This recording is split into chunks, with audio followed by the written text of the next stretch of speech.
Magandang umaga Pilipinas at welcome sa ating weather update para sa susunod na 24 na oras. Kung may plano kayong bumiyahe, pumasok sa trabaho, o magtungo sa paaralan ngayong araw, mahalagang malaman ang pinakabagong lagay ng panahon dahil may ilang bahagi ng bansa na patuloy na makararanas ng mga pag-ulan dulot ng dalawang weather systems na kasalukuyang nakakaapekto sa Pilipinas. Batay sa 24-hour public weather forecast na inilabas alas 4 ng umaga ngayong ika-10 ng Marso 2026, dalawang pangunahing weather system ang patuloy na nakakaapekto sa bansa. Ang una ay ang Northeast Monsoon o amihan na nakakaapekto sa malaking bahagi ng Luzon. Ang pangalawa naman ay ang trough ng isang low pressure area o RAI na siyang nagdadala ng mas maraming ulap at pag-ulan sa Visayas at Mindanao. Simulan natin sa Visayas, Mindanao at Masbate. Sa mga lugar na ito inaasahan ang maulap na kalangitan na may kalat-kalat na pag-ulan at thunderstorms dulot ng trough ng low pressure area. Ang mga pag-ulang ito ay maaaring maging katamtaman hanggang minsan ay malakas, kaya may posibilidad ng flash floods o biglaang pagbaha sa mga mabababang lugar.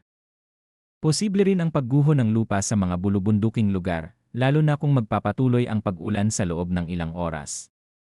Pinapayuhan ang mga residente sa mga lugar na ito na manatiling alerto sa lagay ng panahon, lalo na kung kayo ay malapit sa mga ilog, sapa o kabundukan. Mabuting bantayan ang mga update at advisories mula sa mga lokal na otoridad. Samantala sa Cagayan Valley, Cordillera Administrative Region, Aurora, Quezon, at sa natitirang bahagi ng Bicol Region, inaasahan ang maulap na kalangitan na may light rains o mahinang pag-ulan dulot ng northeast monsoon. Sa pangkalahatan ang mga pag-ulang ito ay hindi inaasahang magdulot ng malaking epekto, ngunit maaaring magdala ng mas malamig at maulap na panahon, lalo na sa mga lugar na malapit sa kabundukan. Para naman sa Metro Manila at sa natitirang bahagi ng Luzon, inaasahan ang partly cloudy hanggang cloudy skies na may isolated light rains. Ibig sabihin karamihan sa mga lugar ay maaaring makaranas ng bahagyang maaliwalas na panahon, ngunit may posibilidad pa rin ng paminsan-minsang mahinang pag-ulan sa ilang bahagi ng araw. Ngayon naman ay tignan natin ang lagay ng hangin at karagatan sa iba't ibang bahagi ng bansa. Sa Northern Luzon at sa eastern sections ng Central Luzon, Southern Luzon, at Visayas, inaasahan ang moderate hanggang strong na lakas ng hangin mula sa Hilagang Silangan. Dahil dito ang kondisyon ng karagatan ay magiging moderate hanggang raw na may taas ng alon mula 2.1 hanggang 3.5 metro. Pinapayuhan ang mga maliliit na bangka at mga mangingisda na mag-ingat sa paglalayag dahil sa posibilidad ng mas malalakas na alon. Sa eastern section ng Mindanao, inaasahan din ang moderate hanggang strong na lakas ng hangin mula Hilagang Silangan hanggang Hilaga. Ang coastal waters dito ay magiging moderate hanggang raw na may taas ng alon mula 1.5 hanggang 3.4 na metro. Kaya mahalaga pa rin ang pag-iingat lalo na sa mga nasa baybayin o may planong pumalaot sa dagat. Samantala sa natitirang bahagi ng bansa, inaasahan ang light hanggang moderate na lakas ng hangin mula Hilagang Silangan hanggang Hilaga.